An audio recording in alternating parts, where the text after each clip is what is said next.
Bismillahirrahmanirrahim. Assalamualaikum warahmatullahi wabarakatuh. Alhamdulillahilladzi arsala rasulahu bil huda wa dinil haqq liyudhhirahu ala dini kullihi wa kafa billahi shahida. Wa ashhadu an la ilaha illallah wahdahu la syarika lah iqraran bihi wa tauhida wa ashhadu anna Muhammadan abduhu wa rasuluhu sallallahu alaihi wa ala alihi wa sahbihi wa sallama tasliman mazida. Bapak dan Ibu jamaah kaum muslimin, saudara dan saudari, adik-adik yang semoga dirahmati Allah Subhanahu wa taala. Alhamdulillah, kita panjatkan puji syukur kepada Allah Subhanahu wa taala atas limpahan nikmat yang diberikan oleh Allah Subhanahu wa taala berupa nikmat iman, nikmat Islam, dan di antara nikmat Allah yang paling besar yaitu adalah nikmat diutusnya Rasulullah sallallahu alaihi wasallam ke tengah-tengah umat manusia. Demikian juga nikmat-nikmat yang lain yang diberikan Allah Subhanahu wa taala. Kita hendaknya senantiasa mensyukuri atas nikmat-nikmat Allah Subhanahu wa taala tersebut. Semoga sholawat dan salam akan senantiasa terlimpahkan, tercurahkan untuk Nabi kita yang mulia, Nabi akhir zaman, Nabi Muhammad sallallahu alaihi wasallam. Demikian juga kepada keluarga beliau, para sahabat dan segenap umatnya yang mengikuti ajarannya hingga akhir zaman nanti.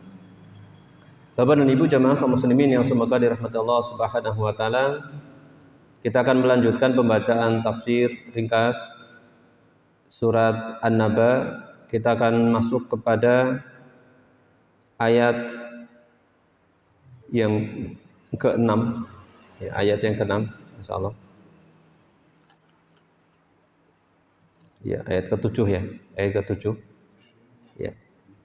Ayat ke-6 ya, dan seterusnya ya. Nah, ini di bagian yang pertama, di bagian pertama dari surat An-Naba ini. Sebelumnya disebutkan tentang berita yang besar yang manusia itu saling berselisih. Maka dikatakan oleh Allah Subhanahu wa taala, sekali-kali tidak kelak kalian akan mengetahuinya, kemudian sekali-kali tidak kelak kalian akan mengetahuinya. Mengetahui yang pertama itu kapan? Mengetahui yang pertama di ayat ke-4 kapan terjadinya? Ketika dicabutnya ruh dari seorang hamba. Kemudian mengetahui yang kedua kapan? Ketika terjadinya hari kiamat. Ya, kita baca terlebih dahulu surat An-Naba ini. Ya, sebelumnya saya mau menawarkan nanti insya Allah kalau sudah menyelesaikan surat An-Naba ini, kira-kira mau melanjutkan juz 29 atau juz 1? Juz 1 Al-Baqarah nggih. Ya insyaallah nggih. Ini disepakati dari apa nggih? Panjenengan ya ini insyaallah. Ya. Biar nanti urut mudah-mudahan sampai ketemu surat An-Naba lagi. Ketemu surat An-Naba lagi, mudah-mudahan kalau diberikan umur yang panjang ya Pak, insyaallah seperti itu. Ya. Ada sebuah pesan singkat tapi sangat bermakna, bahwasanya kalau kita ingin hidup kita itu berkah, maka sibukkanlah dengan Al-Quran. Terutama di rumah, ya, biasakan untuk membaca Al-Quran. Seperti itu. Di antara contoh dari guru kami itu, beliau sering menceritakan bahwasanya kebiasaan beliau itu kalau di rumah, sesibuk beliau tetap ketika di rumah itu mengumpulkan keluarganya, maghrib sampai isya membaca Al-Quran dan waktu yang lain. Seperti itu dibiasakan. Dan tidak ada waktu yang sia-sia ketika kita gunakan waktu itu dengan membaca Al-Quran. Ya, kalau bisa setiap hari itu baca 1 juz, kalau bisa ya, kalau bisa. Sebenarnya sangat ringan ya, sebenarnya sangat ringan. Satu juz itu berapa halaman, berapa lembar? Sekitar 10 ya, antara 10. Coba sih, waktu kita sehari itu 24 jam. Ini 10. Insya Allah masih bisa ya, insya Allah. Misalnya dibagi berapa lembar, berapa lembar gitu, insya Allah bisa. Masalahnya yaitu kita motivasi diri kita yang kurang ya, motivasi diri kita yang kurang. Kenapa? Ribut? Lah iya betul itu. Ya. WA-nya bukan pausan Al-Quran tetapi WhatsApp. Sama-sama WA ya. WA-nya diganti ya. Pausan Al-Quran harusnya. Kalah sama HP betul ya. Tua muda sama ya. Ya, naudzubillah ya. Kita yaitu mungkin tantangan ya kita, mujahadahnya kita, perjuangan kita sebenarnya mengalahkan itu. Karena kita itu sibuk dengan sesuatu yang hanya sarana saja. Kadang-kadang awalnya ya, ini kan juga lihat Quran itu. Ya pertamanya, setelah itu lihat yang lain gitu. Kadang-kadang muncul iklan, diklik, akhirnya malah dan seterusnya. Ya saya bisa cerita karena yang ngalami sendiri. Ya itu Masya Allah sudah merata lah ya. Ya ini untuk kita saling mengingatkan ya. Ya mari kita mungkin difokuskan atau lebih konsentrasi untuk ini punya tekad atau punya inilah untuk semangat ya untuk membaca lembaran-lembaran ayat suci Al-Quran yang mana ini adalah kalamullah ya, kalamullah. Yang kata ulama minhu bada'a wa ilaihi ya'ud. Al-Quran itu dari Allah munculnya dan kembali kepada Allah nanti. Di hari akhir, di akhir zaman itu di antara tanda-tanda kiamat, dekatnya kiamat itu hilangnya Al-Quran dari muka bumi. Karena dari Allah akan kembali ke Allah lagi. Baik yang di mushaf ini hilang, tulisannya udah nggak ada lagi. Demikian juga yang hafal hilang, tahu-tahu hilang. Mumpung belum muncul zaman itu, mari kita bersemangat. Kita diberikan zaman yang masih diberikan kemudahan sekali ya, sangat banyak sekali faktor-faktor pendukung. Tinggal kitanya yang bersemangat atau tidak. Ya, kita akan baca sampai ayat 16. Tambah lagi, alhamdulillah di masjid ini kan ada sarana juga untuk belajar, ada tahsin yang ibu-ibu sudah ada juga, kemudian berjalan. Ya bapak saya belum pernah tahu, ada enggak? Sudah ada? Ada. Ya diadakan. Tapi jangan minta saya lagi. Nanti saya di sini terus. Ya nanti ada ya insya Allah. Atau bareng-bareng ngumpul, ya ngumpul seperti itu. Ngumpul saling menyimak nanti itu insya Allah kan saling memperbaiki gitu, saling memperbaiki. Tidak perlu malu ya, tidak perlu malu. Tidak, walaupun untuk kebaikan malu. Tidak ada kata terlambat ya. Meskipun harus diulang Iqra jilid 1 lagi, jangan malu. Lawang orang yang maksiat aja nggak malu, masa kita ini malu nih seperti itu. Nah. Ya, itu kita akan baca Bapak Ibu surat An-Naba ayat 1 sampai ayat 16. Kita awali dari ta'awudz terlebih dahulu dan membaca basmalah.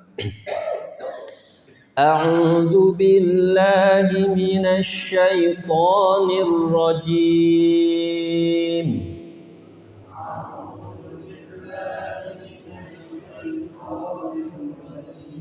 Bismillahirrahmanirrahim.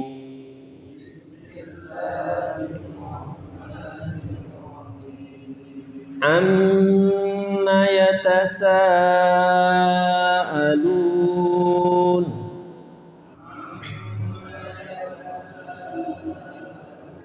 Anin naba'il 'adzim.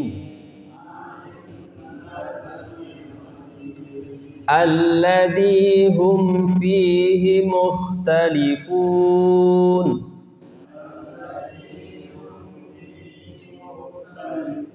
كلا سيعلمون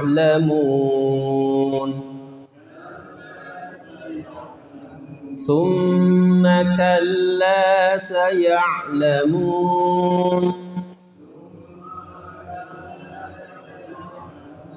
ألم نجعل الأرض مهادا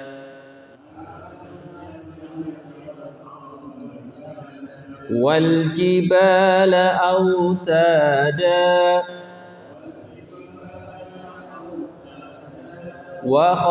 وخلقناكم أزواجا وجعلنا نومكم سباتا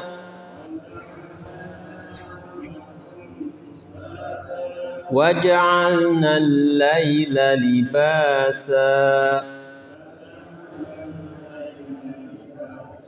وجعلنا النهار معاشا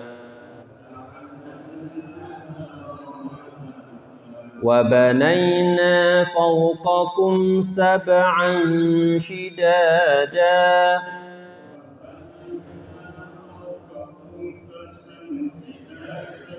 وجعلنا سراجا وهاجا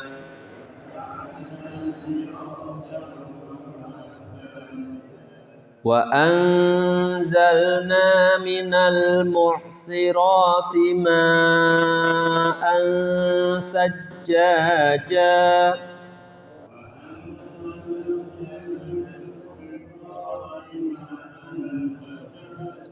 لنخرج به حبا ونباتا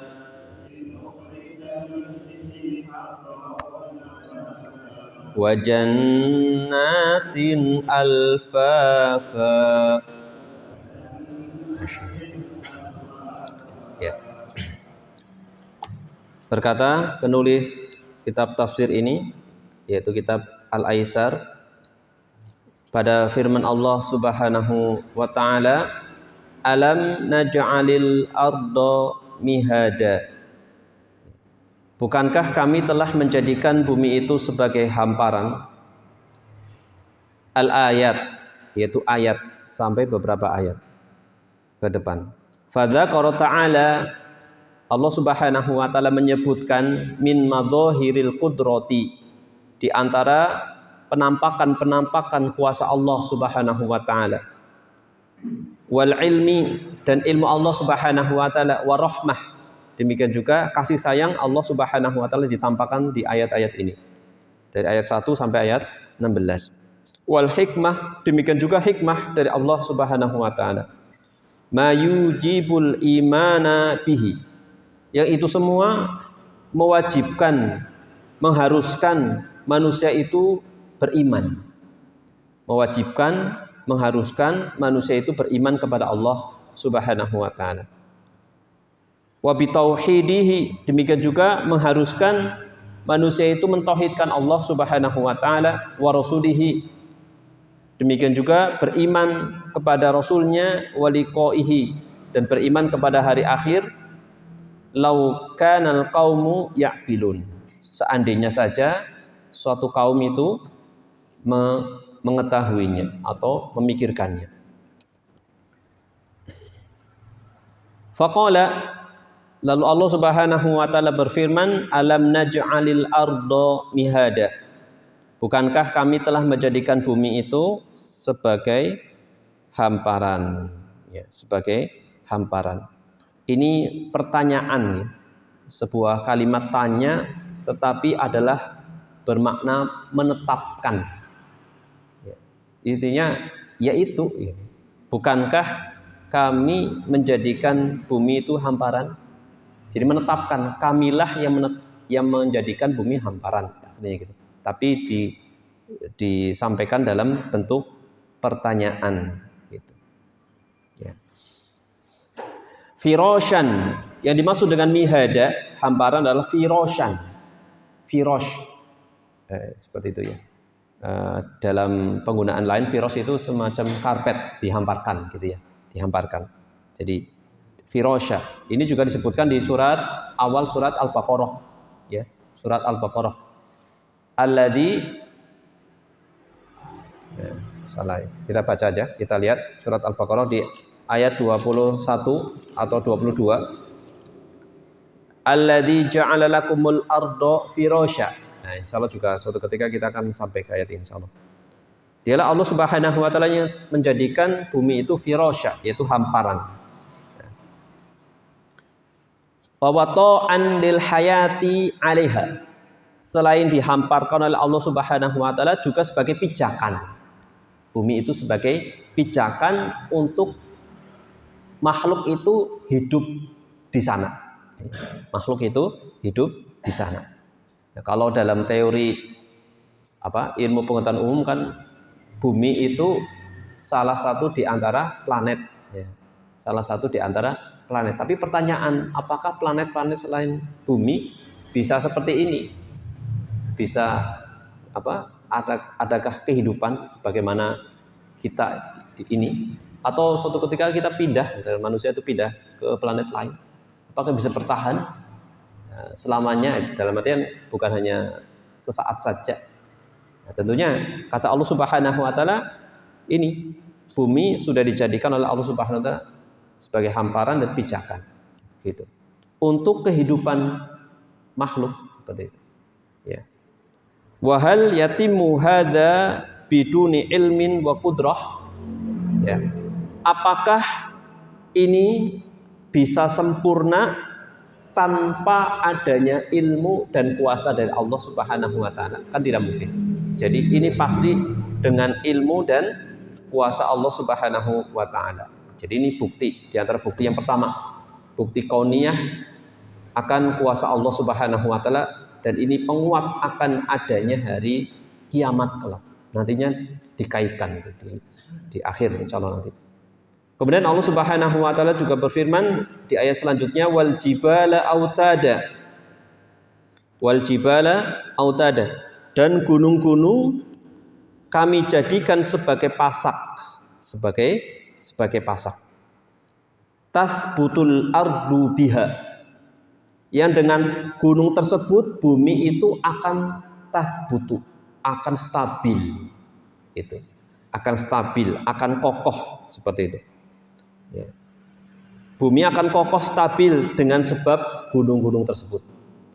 Faya'manuna ala hayatihim, sehingga apa? Manusia itu makhluk yang hidup di bumi itu merasa nyaman, merasakan aman dalam menjalani kehidupannya. Ya, seperti itu. Dengan adanya pasak, yaitu pasak bumi berarti ya. Gunung sebagai pasak bumi itu menjadikan kita itu hidup di bumi ini nyaman.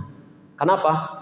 Buminya itu stabil, tidak bergoncang kecuali di saat-saat tertentu yang Allah kehendaki.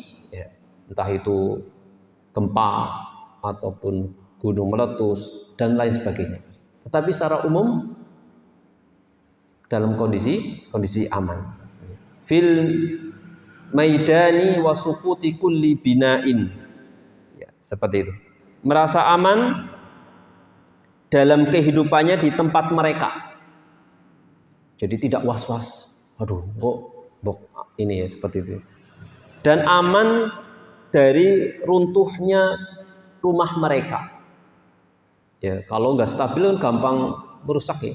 Sebentar-sebentar gempa, sebentar gempa. Ini di antara hikmah gunung, adanya gunung.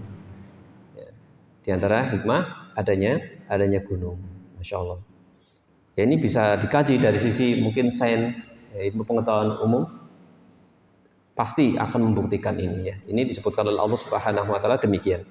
Kemudian di ayat yang selanjutnya Allah berfirman wa khalaqnakum azwaja, dan kami jadikan atau kami ciptakan kalian itu berpasang-pasang. Kami ciptakan kalian, yaitu manusia, berpasang-pasang. berpasang-pasang. Al-khalqu madharun min madhahiril qudrati wal ilmi. Penciptaan itu juga salah satu di antara bukti akan kuasa Allah Subhanahu wa taala dan ilmu Allah Subhanahu wa taala. Ya. Jadi Allah menciptakan segala sesuatu itu berpasang-pasang. Segala sesuatu itu berpasang-pasang. Kalau di sini disebutkan maksudnya adalah manusia itu diciptakan berpasang-pasang, laki-laki, perempuan. Ini sebagai bukti akan kuasa dan ilmu Allah Subhanahu wa taala. Wa kaunuhum azwajan madharun min madhahiril hikmati wa rahmah. Dan adanya manusia itu berpasang-pasang itu juga sebagai bukti akan hikmah dan kasih sayang Allah Subhanahu wa taala. Ya. Subhanahu wa taala. Hal ini sebagaimana disebutkan, jadi manusia itu berpasang-pasang merupakan satu di antara bukti hikmah dan kasih sayang Allah Subhanahu wa taala seperti yang disebutkan dalam ayat yang lain. Melalui firman Allah Subhanahu wa taala di dalam surat Ar-Rum ayat berapa? Biasanya yang tertera di undangan pernikahan itu ya, seperti itu ya. Harus hafal ini, harus hafal. Harus hafal ini. Apa wis kelalen gitu. Nikahnya sudah lama sekali jadi lupa gitu ya. Ya. Disebutkan di ayat 21 surat Ar-Rum, wa min ayatihi an khalaqalakum min anfusikum azwaja litaskunu ilaiha wa ja'ala bainakum mawaddatan wa rahmah. Ini tidak disebutkan di kitab ini ya, cuma saya tambahkan aja. Ya. Dan di antara tanda-tanda kekuasaan Allah, gitu kan? Wa min ayatihi, di antara tanda-tanda kekuasaan Allah ialah Dia Allah Subhanahu wa taala menciptakan untuk kalian istri-istri dan dari jenis kalian sendiri. Istri-istri dari jenis kalian sendiri. Maksudnya apa ya? Ya dari manusia juga gitu. Dari jenis manusia juga. Ya. Bukan dari jin, bukan dari apa? Mungkin apa tidak, Bapak Ibu, manusia menikah dengan jin? Dulu saya pas masih mondok di tahun 2005 itu ikut pengajian salah seorang pengisi itu di daerah Sragen. Pengisinya dari Jakarta, ya. Tapi beliau asli Lamongan, Jawa Timur. Tapi Ustadz Zainal Abidin, dia pakar dalam sejarah Wali Songo gitu. Ditanya, mungkin apa tidak manusia menikah dengan jin? Jawabannya membuat jamaah tertawa. Ya, mungkin saja. Tetapi kata beliau ya, kurang lebih nanti kalau kalaupun lahir anaknya Arab ini hilang gitu. Itu ya. Jadi sesuatu ya mungkin saja, bisa saja, tapi ya hikmahnya apa? Gak ada hikmahnya. Hikmah dari pernikahan tidak akan tercapai karena sudah beda materi ciptaannya ya. Itu manusia dari tanah, jin dari api gitu. Seperti itu. Ya. Jadi apalagi dengan binatang seperti itu dan seterusnya. Jadi ini dari jenis manusia ya, dari jenis manusia. Maksudnya ayat ini bukan ini juga sejenis, bukan juga. Tetap berpasang-pasang tadi, diciptakan berpasang-pasang. Dan itu sebagai tanda kekuasaan Allah Subhanahu wa taala. Supaya kalian cenderung dan merasa tentram kepadanya, dijadikannya di antara kalian rasa kasih dan sayang. Ini di antara hikmah pernikahan adalah sakinah, mawaddah, warahmah. Sakinah itu litaskunu, supaya tentram ya. Kemudian mawaddah, muncul rasa kasih dan sayang, seperti itu di antara dua pasangan suami istri tersebut. Ya. Kemudian kita lanjutkan. Di ayat yang selanjutnya Allah berfirman, wa ja'alna naumakum subata, dan kami jadikan tidur kalian untuk istirahat. Tidur kalian untuk istirahat. Ya sudah bisa dipahami, namanya orang tidur berarti itu istirahat. Meskipun istirahat tidak selalu tidur ya, tetapi tidur itu sudah bisa disebut istirahat. Yaitu istirahat untuk badan kalian. Rohatan li abdanikum. Subata itu rohah, istirahat. Ini sudah masuk bahasa Indonesia nggih? Rohah. Apa? Istirohah, istirahat. Rohah, rehat, ya kan? Rehat ya, rehat sebentar. Itu bahasa Arab itu.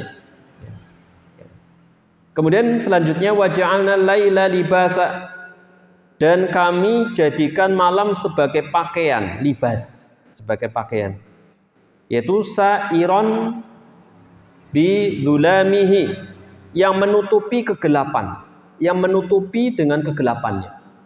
Jadi malam itu gelap, menutup, itu seperti pakaian yang menutup.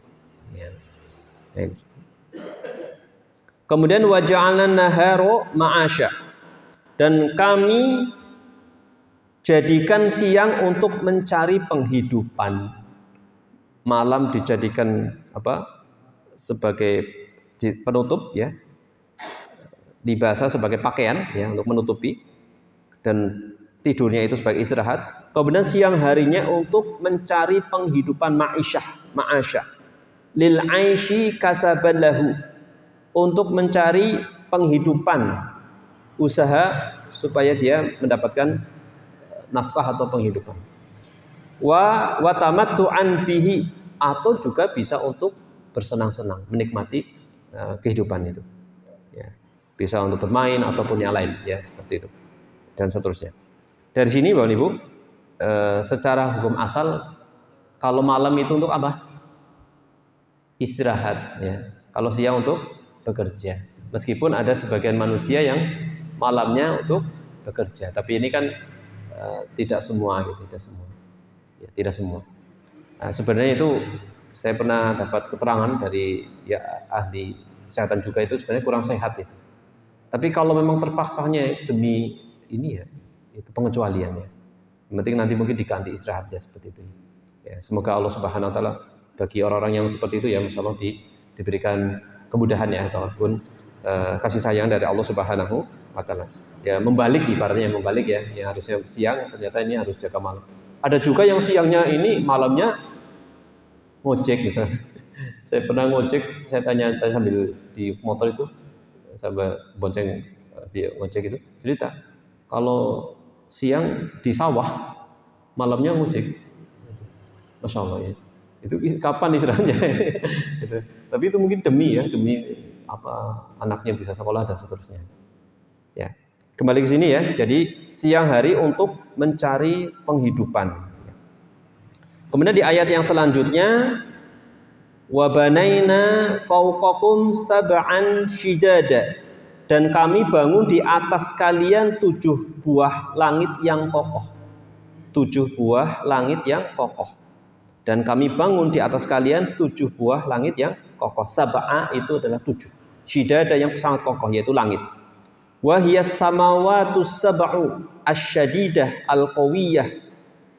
Yang dimaksud dengan sab'an shidada adalah langit yang 7 yang sangat kuat, yang sangat kokoh. Al-bina la tafna, suatu bangunan yang tidak fana. Suatu bangunan yang tidak fana, tidak lenyap. Suatu bangunan yang tidak lenyap. Wala tazulu ila an ya'dzana huwa subhanahu wa ta'ala bizawaliha. Tidak akan lenyap, tidak akan hilang kecuali sampai waktunya diizinkan oleh Allah Subhanahu wa ta'ala. Seperti itu. Jadi kapan langit akan lenyap? Ya ketika nanti diizinkan oleh Allah Subhanahu wa ta'ala, dan itu sebagai pertanda sudah datang hari kiamat atau terjadi hari kiamat. Ini sudah berlalu ya di ayat-ayat tentang ini. Ya. Kemudian kita lanjutkan.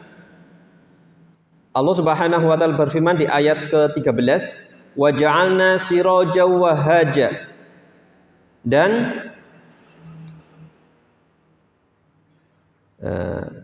kami jadikan pelita yang amat terang, yaitu matahari. Huwa syamsu al-musyarriqah al-mudi'ah, yaitu matahari yang terbit yang bersinar terang. Ini matahari. Ya, dijadikan matahari yang amat terang. Ya. Ini kan sebagai tanda kuasa Allah Subhanahu wa ta'ala. Siapa yang menciptakan? Seperti itu. Coba kalau tidak ada matahari bagaimana? Ya, ini. Ini yang disebutkan yang besar-besar, belum lagi yang kecil. Saya pernah ngobrol sama teman yang dia itu menggeluti bidang pertanian lah, dia punya kebun gitu, kebun. Ya ngobrolnya ya seputar pertanian. Jadi seumpama tidak ada serangga saja itu, manusia itu bisa hilang juga. Jadi hewan yang kecil serangga itu aja sangat berpengaruh untuk kehidupan ini, berjalannya kehidupan ini. Kembalinya kepada manusia lagi. Itu seperti itu. Masya Allah ya. Jadi serangga saja itu. Bukan maknanya serangga itu yang dimakan, karena nanti juga berkaitan dengan yang lain, ekosistem itu. Masya Allah. Ini dari sudut pandang ilmiah gitu ya. Seperti itu. Ini yang disebutkan yang besar-besar. Yang kecil-kecil saja seperti itu, sangat ada hikmahnya. Sampai pun makhluk yang diharamkan Allah tetap ada hikmahnya, ya kan? Tidak mungkin makhluk tahada batila. Tidak mungkin Allah itu menciptakan sia-sia. Tidak mungkin. Tidak ada yang sia-sia. Meskipun itu suatu yang najis. Bahkan najisnya itu harus dicuci 7 kali. Tetap ada hikmahnya. Sampai pun makhluk yang menyesatkan umat manusia siapa? Iblis saja ada hikmahnya. Tidak dibalik penciptaan iblis. Ya, kita lanjutkan. Dan kami jadikan pelita yang amat terang, yaitu matahari. Wa anzalna minal mu'sirati ma'an sajjaja. Dan kami turunkan dari awan air yang banyak tercurah. Nah, ini sampai surat An-Naba itu disebut juga surat Al-Mu'sirat, karena ada istilah Al-Mu'sirat di sini. Al-Mu'sirat adalah as-sahabat yaitu awan-awan, gumpalan awan-awan, allati hana laha antumtir. Ya. Awan yang di saat menurunkan hujan. Diserupakan hal itu dengan kondisi gadis yang sedang mengalami haid. Ini jadi al-mu'sirat itu secara bahasa aslinya adalah tashbihan laha bil jariyah al-mu'sir. Yaitu apa? Diserupakan mirip kondisinya derasnya ya. Derasnya itu seperti gadis yang baru mengalami haid itu deras itu. Jadi hujan turunnya seperti itu. Ini perumpamaannya ya, perumpamaan derasnya ya, bukan hujan itu darah haid bukan. Jadi perumpamaan derasnya itu. Sampai al-mu'sirat itu secara bahasa aslinya adalah wanita yang sedang datang bulan. Ya. Allati qarabat al-haid. Yang intinya sedang mengalami haid. Ma'an sajjaja sobaban wabila. Ya.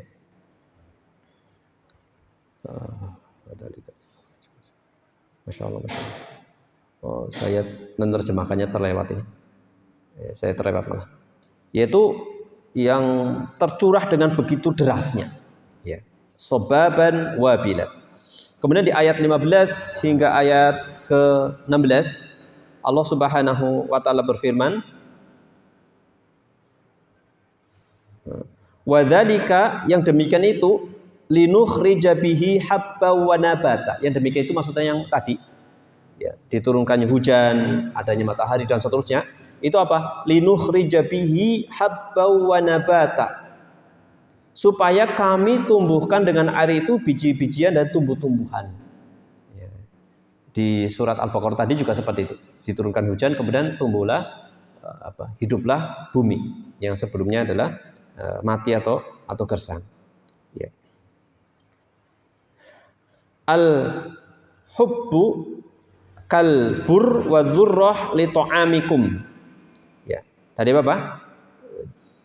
Biji-bijian dan tumbuhan. Al-hub, biji-bijian seperti apa? Al-bur. Bur itu adalah gandum.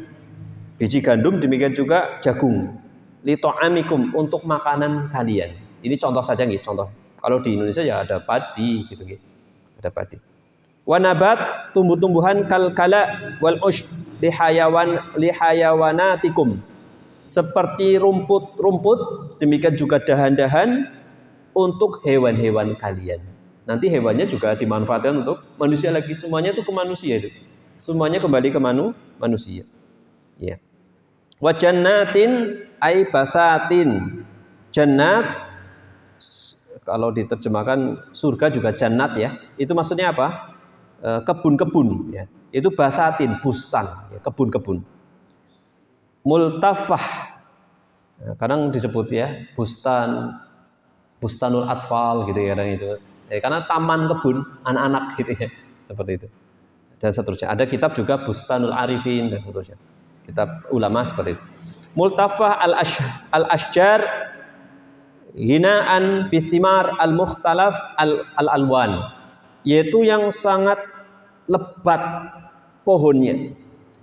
Kemudian buah-buahannya juga lebat, kemudian ranum dan seterusnya, rindang dan seterusnya. Yang beraneka ragam warna, watu'um rasa juga, jenisnya beragam. Kullu hadhil madhkurat muftaqirah ila qudratin la ya'jizuha syai'un. Setiap yang disebutkan ini sangat membutuhkan kepada suatu kekuasaan yang tidak bisa dikalahkan, yaitu kuasa Allah Subhanahu wa taala. Dan juga membutuhkan ilmu. Ahata bi kulli syai'in, yang ilmu itu meliputi segala sesuatu. Membutuhkan kuasa, yang kuasa itu tidak ada yang bisa melemahkannya. Demikian juga membutuhkan ilmu yang meliputi segala sesuatu. Wa hikmatin, demikian juga membutuhkan hikmah. La yakhlu minha syai'un, yang tidak bisa dipisahkan dengan sesuatu apapun. Wa rahmatin, dan rahmat, kasih sayang, ta'ummu kulla syai'in, yang meliputi segala sesuatu. Wallahu wahdahu dzul qudrah wal ilmi wal hikmah wa rahmah. Dan dialah Allah Subhanahu wa taala zat yang memiliki kuasa, memiliki ilmu, hikmah dan rahmat. Ini semuanya adalah atas kuasa Allah, ilmu Allah, hikmah Allah dan rahmat Allah Subhanahu wa taala. Alam semesta itu membutuhkan itu semua. Dan hanya Allah yang mampu. Fa kaifa yunkiru tauhidahu, langsung ditarik permasalahan akidah lagi. Lalu bagaimana orang kok bisa mengingkari ketauhidan Allah, keesaan Allah itu bagaimana? Padahal di alam semesta bukti kauni sudah disebutkan akan kuasa Allah Subhanahu wa taala. Wa yukadzibu rasulahu, dan bagaimana ada orang yang bisa mendustakan rasulnya. Wa yastab'id ba'tsahu linnas, dan merasa atau tidak percaya akan adanya hari kebangkitan bagi manusia, yaumul qiyamah, pada hari kiamat, lihisabihim, untuk dihisab, wa mujazatihim, dan untuk dibalas ala a'malihim, atas amalan-amalan mereka, fi hadhihi dar, di negeri ini. Yaitu di negeri ini maksudnya apa? Di negeri akhirat. Wa hiya mukhtalaf minha as-salih wa minha al-fasid. Dan ini balasan dari Allah itu berbeda-beda. Antara orang yang soleh, di antara mereka ada yang soleh, dan ada juga yang orang yang rusak, ya, yang buruk. Hal minal hikmah fi syai'in an yadlim adh-dhalim. Apakah suatu bentuk hikmah pada suatu orang yang dolim itu mendolimi, wa yufsid al-mufsidun, orang yang buruk itu berbuat kerusakan, wa ya'dil al-adilun, orang yang adil itu berbuat adil, wa yuslih al-muslihun, dan orang yang berbuat baik itu melakukan kebaikan, wa yamutuna sawa. Jadi maksudnya ada orang dolim, ada orang yang berbuat kerusakan, ada yang adil, ada yang berbuat perbaikan, sedangkan ketika mati dihukumi sama, balasannya sama, dan tidak hikmah. Wala yakunu hunaka hayatan ukhra, maka harus ada kehidupan yang lain. Yujza fiha al-musi'u bi isaatihi, orang yang buruk dibalas dengan keburukannya, wal muhsin bi ihsanihi, orang yang baik dibalas dengan perbuatan kebaikannya. Allahumma la innahu la budda min hayatin ukhra. Maka kata beliau, haruslah ada kehidupan yang lain, yaitu kehidupan akhirat. Tidak mungkin kehidupan hanya di dunia saja, gitu maksudnya. Kalau kehidupan di dunia saja, nanti ada orang yang jahat, orang yang baik, sama saja, tidak ada balasannya, tidak ada konsekuensi dari perbuatan masing-masing. Ya, kita sampaikan kesimpulan ya. Yang pertama, sebagaimana sudah disampaikan, yaitu ditampakkannya kuasa Allah, ilmu, hikmah, dan rahmat dari Allah Subhanahu wa Ta'ala. Kemudian yang kedua, ada penetapan keyakinan adanya hari kebangkitan dan hari pembalasan, adanya kenabian, tauhid, ya, dan manusia itu berbeda-beda dalam menyikapinya. Ada yang membenarkan, ada yang mendustakan, ada yang beriman, ada yang mengkufuri. Dan yang ketiga, yang terakhir, Bapak Ibu, kelak ilmu yang sempurna akan sampai kepada seseorang itu berbeda-beda antara manusia. Ya. Pertama, ketika dicabutnya ruh di saat kematian. Ya.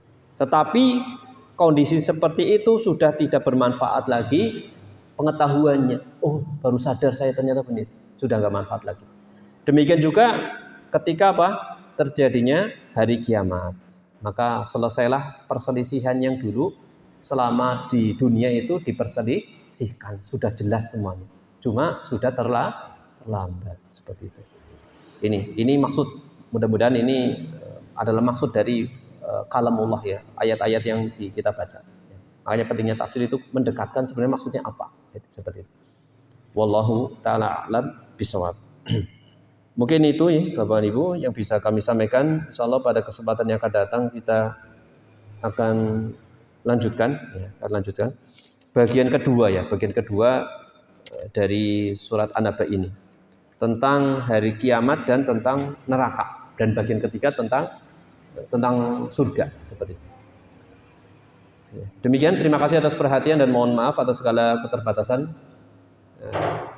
Wassallallahu ala Muhammadin wa ala alihi wa sahbihi wa baraka wa salam. Subhanakallahumma wa bihamdika asyhadu an la ilaha illa anta astaghfiruka wa atubu ilaik. Wassalamualaikum warahmatullahi wabarakatuh.